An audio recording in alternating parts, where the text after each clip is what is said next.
Good evening, ladies and gentlemen. Today, we're diving into spine-chilling horror stories shared by Uber drivers on Reddit. So buckle up, it's going to be a wild ride. And if you enjoy these eerie tales, don't forget to subscribe to the channel and give it a like.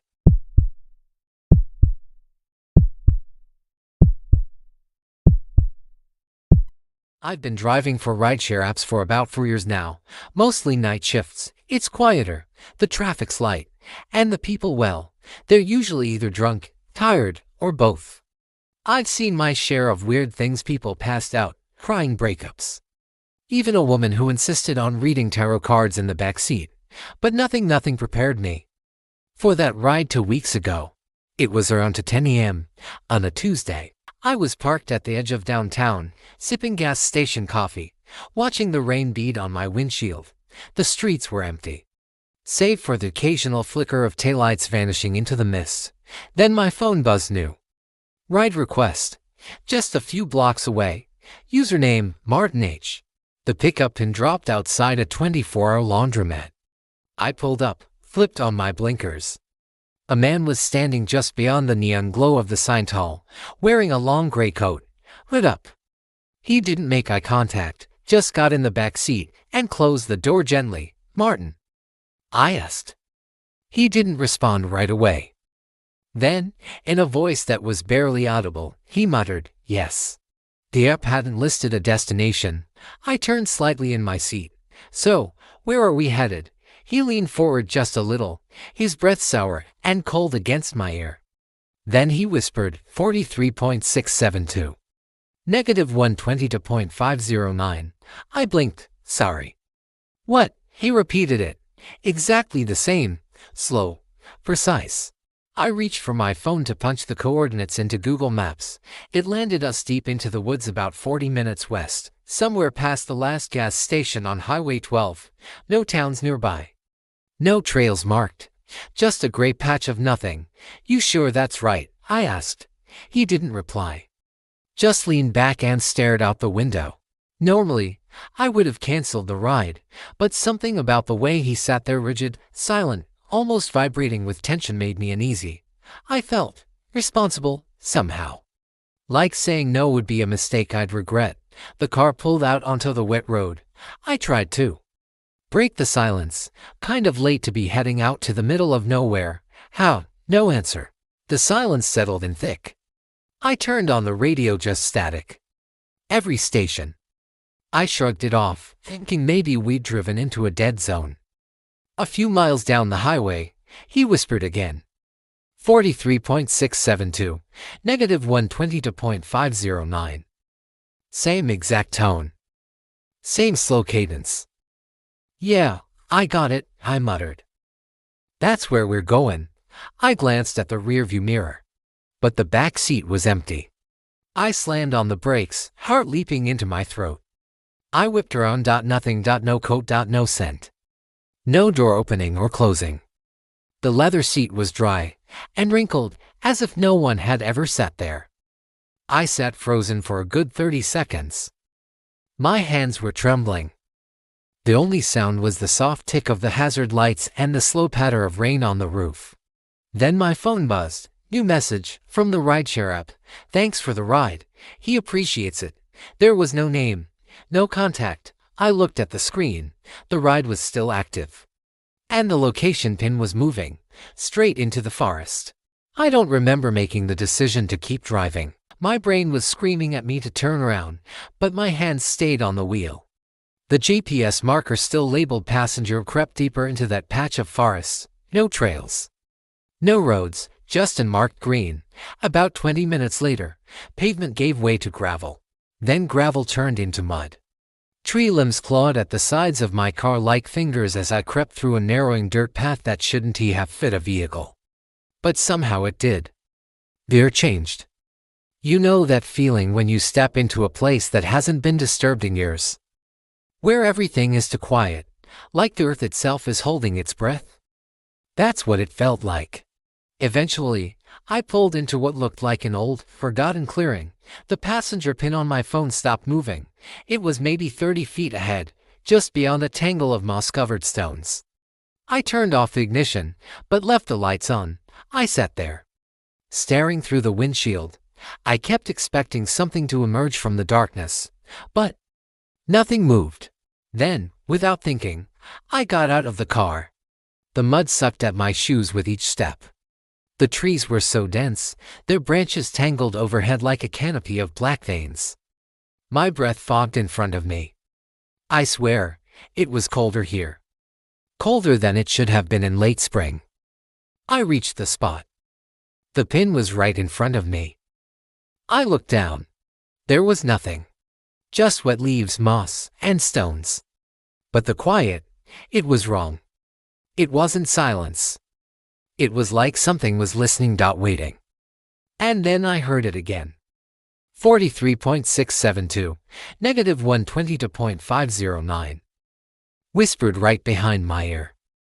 I spun around, no one. My phone vibrated. New message. You've arrived.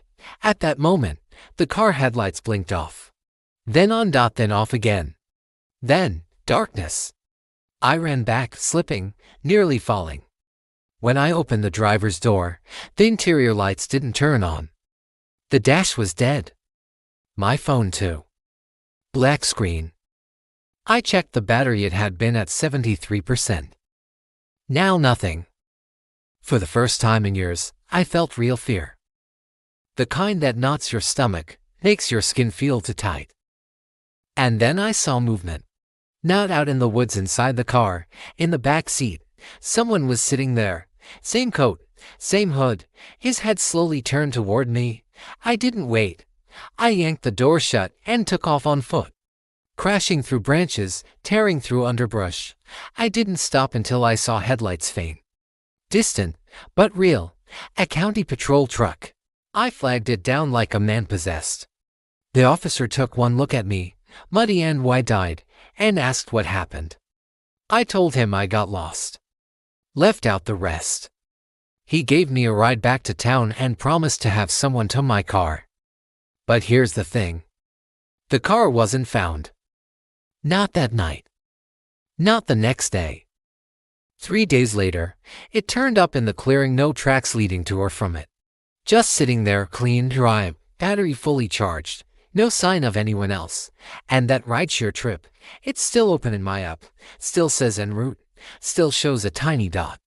Moving in circles deep in the woods. Sometimes, late at night. I check it, just to see where he is now.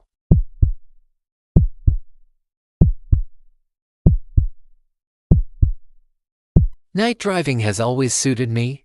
Something about the silence, the glow of the dashboard, the way the city breathes slower after midnight, it calms me. But ever since that night, I've started avoiding fares after 2 o'clock a.m., especially from the east side. It was a Tuesday, cold and unusually foggy for early fall. I remember checking the time, 2:13 a.m. I was parked beneath a blinking streetlight near the old train station when the ping came in pickup wreck. Whist, less than a mile away. The rider's name was Lorraine, no last initial. Just Lorraine, kinda old-fashioned, but I didn't think much of it. The pin dropped near a stretch of road lined with closed shops, most of them boarded up. As I pulled up, I saw her standing under a rusted lamppost. She wore a long white coat, bell-bottom pants, and her hair was feathered like those glam photos from the 70s. The way she stood poised, motionless, made something shift uneasily in my gut. I rolled the window down halfway. "You, Lorraine?" She nodded slowly. Her eyes were dark, not mean, just hollow, like someone who was waiting for something that never came. She got into the back seat without a word. Her perfume hit me immediately. Chantilly, I think. The kind my grandmother used to wear. Sweet. Powdery. Like something pressed into a drawer and left to age. "Where are we headed tonight?" I asked. She answered in a quiet voice, clear but distant. "Pine Hollow Drive." "House number 13. That threw me a little. Pine Hollow had been shut down for years. Most of the houses condemned. The road was partially collapsed from a flood back in '05. I remember because it made the news for weeks. "You sure?" "There's not much out there anymore," I said. She didn't respond. Just stared out the window. I figured maybe she knew someone still living in one of the old homes. Maybe squatting. It wasn't my job to ask questions. The drive was quiet. Every now and then I glanced in the mirror. She was still, almost as still, hands folded in her lap, eyes never blinking. The longer I drove, the more the air inside the car felt heavy. Like the heat wasn't circulating right. About 10 minutes in, I glanced back again. She was looking directly at me, not at the mirror, at me, her head tilted just slightly, her mouth curved into the faintest smile. "You remind me of my brother," she whispered. My throat went dry. "Oh yeah," she nodded slowly. "Used to drive me around after curfew," said the night made the world feel softer. I didn't know what to say, so I just nodded. The smile stayed on her face a moment longer, then vanished as she turned her head back to the window. We reached Pine Hollow just after 2:30. The road was even worse than I remembered, cracks, moss, old police tape fluttering on a leaning street sign. I slowed to a crawl. "Which house?" I asked. 13, she repeated. There was no number 13. Only 12, and beyond that blackened ruins. I pulled up to the last standing house. "This is where it ends," I said. "There's nothing past here." She didn't reply, just opened the door. Before she stepped out, she turned and looked at me. "I've been trying to get home for so long," she said softly. "Maybe next time." Then she was gone. I sat there for a full minute before realizing something that made my skin crawl. The leather seat behind me wasn't even creased. Like she'd never sat there at all. I sat in my car with the engine idling, staring at the overgrown sidewalk where she'd stepped out. My headlights barely cut through the mist, and in their fading reach, there was nothing, no figure walking away. No white coat drifting in the dark, just silence. And then the smell hit me again, the powdery, sweet scent of old perfume. But it was stronger now. Almost like someone had sprayed it inside the car. I turned my head, half expecting to find her sitting next to me in the passenger seat. But of course, it was empty. I reached for my phone, hands trembling slightly. Opened the rideshare app. No record of the ride. No name. No trip log. No payment pending. Just the same blue home screen, like nothing had happened. I swear I sat there for 10 full minutes trying to convince myself it was just a glitch. Some kind of prank. Maybe a staged thing for TikTok. But deep down, I already knew. I didn't pick up a normal passenger. And then something clicked in my memory. Lorraine. I knew I'd heard that name before. Years ago. I pulled up the web browser and searched Lorraine, Pine Hollow, 1978. What I found made my mouth go dry. Local teen Lorraine Whitmore disappeared after leaving a school dance on November 3, 1978. Last seen at approximately 2:00 a.m. walking east on Parkview Avenue, wearing a white coat. Her body was never found. Declared legally dead in 1985. Survived by her younger brother, Michael. I stared at her picture in the article. It was her. Exactly her. Same feathered hair, same delicate jawline, same soft smile. Not a day older than the woman who had appeared in my back seat 20 minutes ago. She hadn't aged a single day since 1978. The timestamp in the article made my blood chill. Last seen, 2:13 a.m., the exact time I picked her up. I wanted to throw up. I pulled away from Pine Hollow Drive, tires crunching over broken gravel, not even caring about the shocks. I just needed to get back to the main road, back to lights, back to people. But the whole drive home, I kept checking the mirror. I never saw her again that night, but she's followed me, in a way. Every couple of nights now, I get a ride request at 2:13 a.m. Different names, sometimes no name at all. The pin is always dropped near that same boarded-up street. I never accept. But just once I did out of curiosity. Just tap the screen and let the timer run. No one showed up. But when I checked my rearview mirror, the seatbelt in the back was pulled tight, as if someone invisible was strapped in. And the car smelled like chantilly again. So now, if I'm ever out late and that 2:13 a.m. ping comes through, I don't even touch the screen. I just turn off the app. and drive the hell home. Because wherever she's trying to go, I don't think I want to be the one to take her there.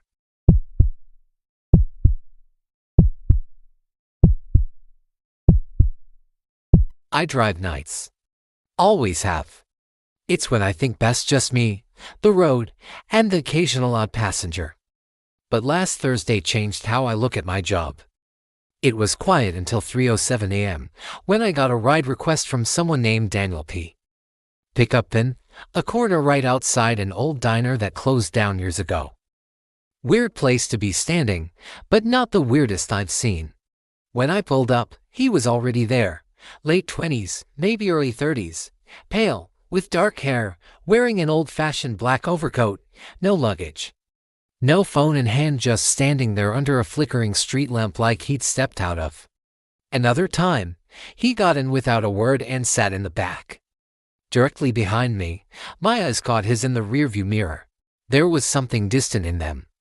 Not scary, just removed. Like his body was here but his mind was somewhere else entirely. I tapped the start ride button. Where to? He spoke softly. St. Elm Cemetery. Back entrance. The way he said it sent a small shiver down my spine. All right, I said, trying to play it cool. Bit late for a visit to the dead, isn't it? He didn't answer. Just looked out the window. The drive was about 20 minutes. Quiet the whole way. The kind of quiet that presses against your skin. I don't know why, but I didn't feel right playing music. Something about the guy made everything feel sacred, almost. About 5 minutes from the cemetery, I glanced into the mirror again. He was gone. I blinked. Slammed the brakes. Swerved slightly. Empty. The back seat was completely empty. No door had opened. I never heard anything. The seat belt hadn't moved. It was as if he'd never been there at all. But the ride was still active. And the pin still showed the drop-off at St. Elm Cemetery. I pulled over to the shoulder and got out. Heart pounding. I opened the back door. Nothing. But the seat was ice cold. Not normal cold and natural cold, like winter lived only there. I should have canceled the ride and driven home. But something about it made me feel like I had to finish what I'd started. Maybe it was guilt. Maybe fear. Maybe both. I got back in, started the engine, and drove the rest of the way to the cemetery. When I arrived at the back entrance, an old, rusted gate half swallowed by ivy, the GPS buzzed once. You've arrived. Then it ended. Ride complete. No rating. No tip.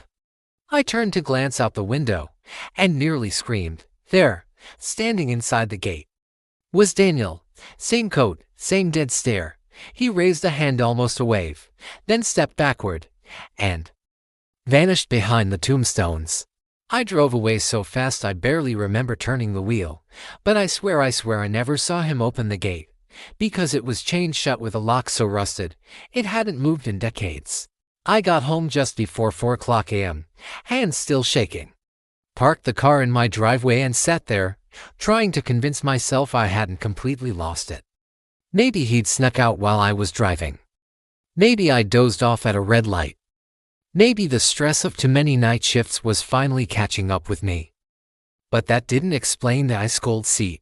Didn't explain how he was already standing inside the cemetery gates. Didn't explain why the gate was still locked when I drove away. I tried to sleep but couldn't. So, I did what I probably shouldn't have done. I started looking into the name Daniel P. I checked my rideshare history first. Nothing. No past rides. No payment from that trip. It was as if the system wiped it the moment I dropped him off. So I searched the local obituaries. I didn't expect anything to come up. But I found him. Daniel Prescott, age 29, died October 12, 1979, buried St. Elm Cemetery, back gate plot number 7. Cause of death, undisclosed. Survived by no immediate family. The photo in the obituary was black and white, grainy, but it was him. Same pale face, same dark coat, same faraway eyes. I just sat there, staring at the screen for what felt like an hour. Then something made my skin crawl. October 12th. That was the same date I picked him up. Exactly 46 years later.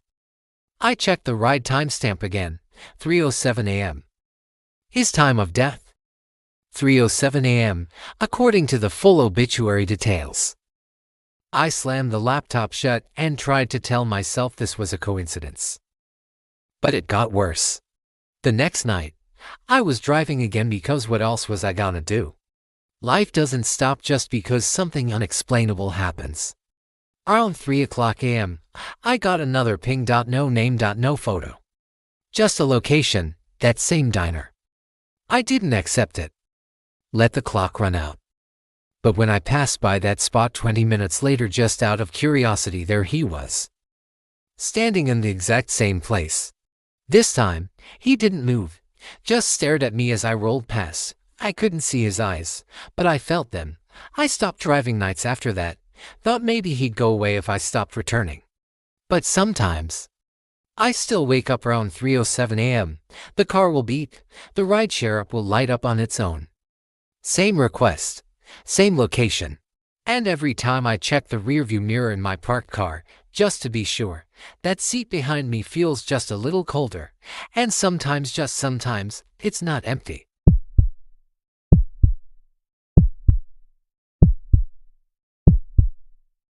I've been driving rideshare night shifts in the city for almost 5 years now. You see a lot in this line of work: drunks, heartbreaks, fights, confessions, but every now and then, something sticks with you, something you can't explain, something that changes the way you look at your job and your car. For me, it started 3 months ago. The first ride was nothing unusual. A woman named Claire requested a pickup from an apartment building in Midtown. Around 11 a.m., I pulled up. She climbed in without a word, and like most passengers took the back right seat. I confirmed the drop-off location. She nodded silently, and off we went. She didn't speak the whole ride, just stared out the window. At the red light, I glanced in the mirror. Her reflection looked a little off, not scary, just blurred, like there was a faint fog between the mirror and her. When we arrived, she stepped out slowly, didn't close the door all the way. I reached back to pull it shut. But when I did, I noticed something odd. The seat was completely dry. That shouldn't have been weird, except it had been raining heavily and her coat was soaked. Weird, I thought, but not terrifying, until it happened again. Different name, different part of town. But again, 2:11 a.m., again, back right seat. Again, no conversation. Again, that's strange. And focused reflection in the mirror. And again, dry seat when they left. No dampness, no warmth, no scent. Then it started happening more often. The time was always between 10 and 15 a.m. The rider always sat in the back right. Always silent. Always vanished like smoke the second the door closed. I stopped mentioning it to passengers. Didn't even bring it up with my friends. What was I supposed to say? Hey, I think I'm picking up ghosts and they really prefer the back passenger side. But something about that seat changed. Even during the day, when I had normal, loud, human passengers, they always chose another seat. Front seat, back left, even the middle. No one touched that back right anymore. Then came the night that broke me. It was a Tuesday. Light rain. Just after 10 a.m., I got a ping. No name. No destination. Just rider requesting pickup. The ping dropped outside a cemetery. I nearly canceled. But something made me go. Just like all the others, no one was there when I pulled up. But the second I unlocked the doors, the back right door creaked open on its own. Then gently closed. The air in the car turned frigid. My breath fogged the windshield. And from the back seat, I heard breathing. I didn't move, didn't look. My hands gripped the steering wheel like it was the only thing keeping me on this side of reality. Then a voice, soft and low, barely a whisper, "I always sit here. I always have." I wanted to scream. Wanted to jump out of the car and run until the city was just a memory behind me. But I didn't move. The voice was too close, just inches behind my right ear, and something deep inside me told me, "Don't turn around." Not because I was afraid of what I might see, but because I was afraid I might see nothing. And somehow, that would be worse.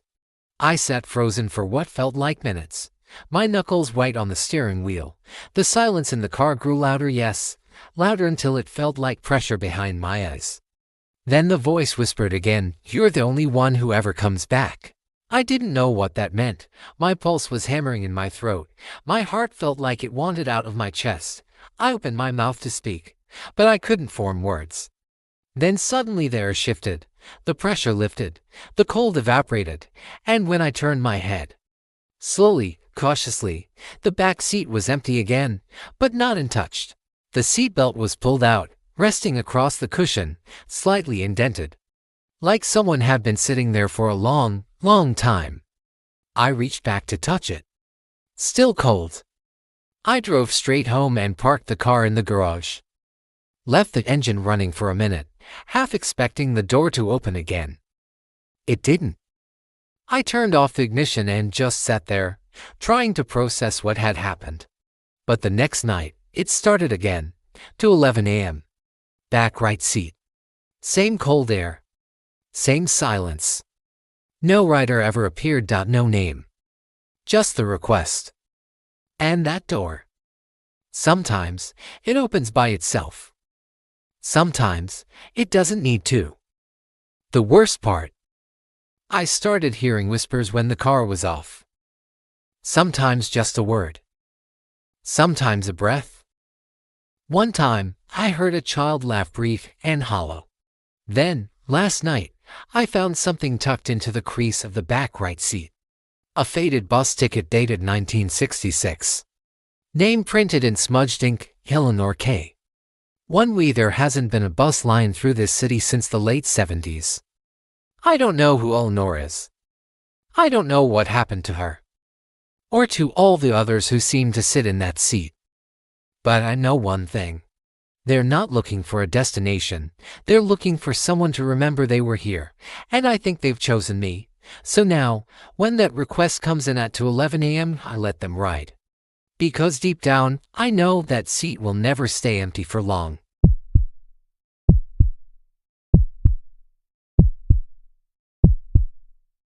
I don't believe in fate. Never did. But what happened last night, my final shift before I quit rideshare for good, makes me question whether some places remember what we try so hard to forget. Let me take you back 5 years.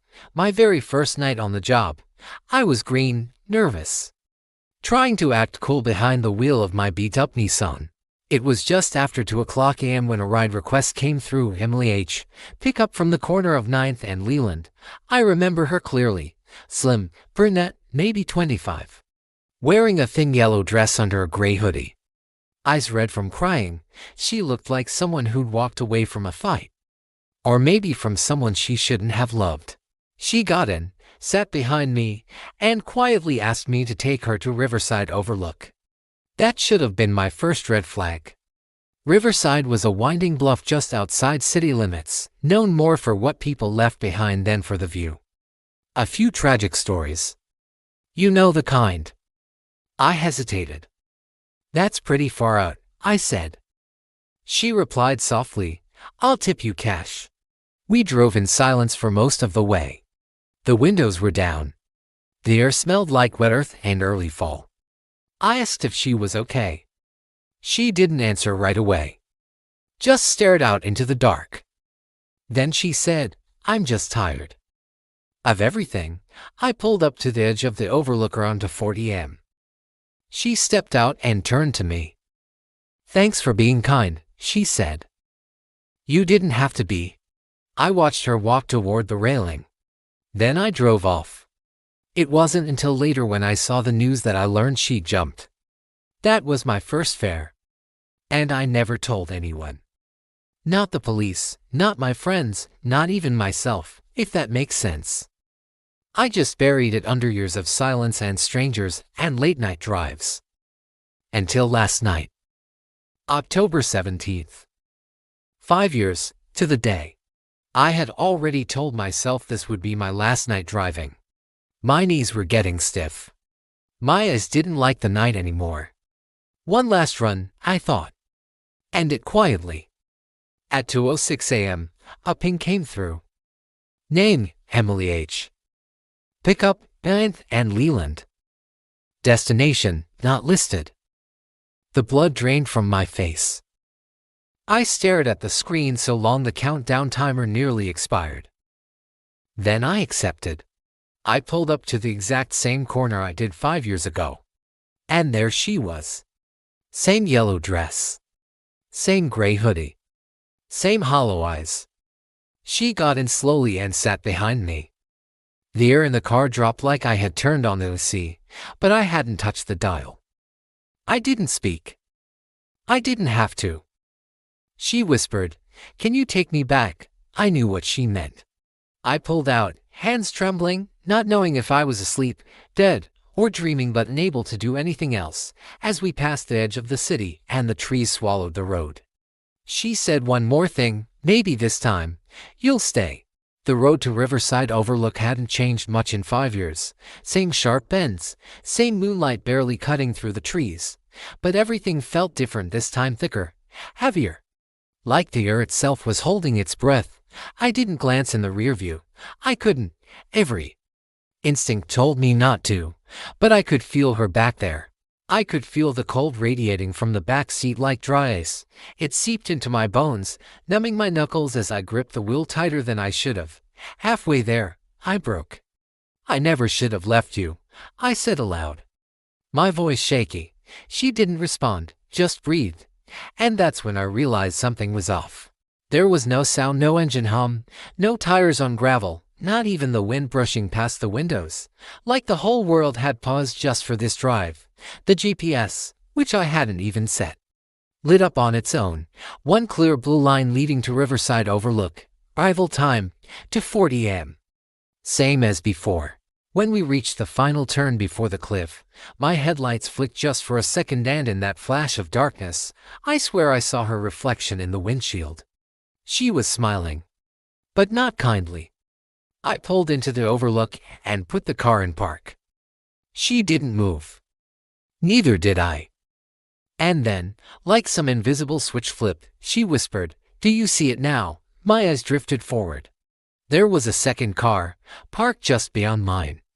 The same model as my old Nissan, same faded red paint, same dent on the rear bumper from that delivery truck in 2019. I got out, legs shaking. The other car was empty.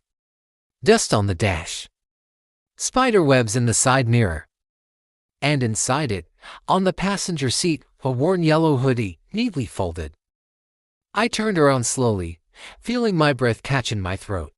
But she was gone. No door opening. No footsteps. The back seat of my car was bone dry. And touched. Undisturbed. Like no one had ever sat there. I stood there in the silence for a long time. The sky just beginning to lighten, the early blue of morning hinting at the edge of the trees. Then I saw something scratched into the metal guardrail. She didn't jump.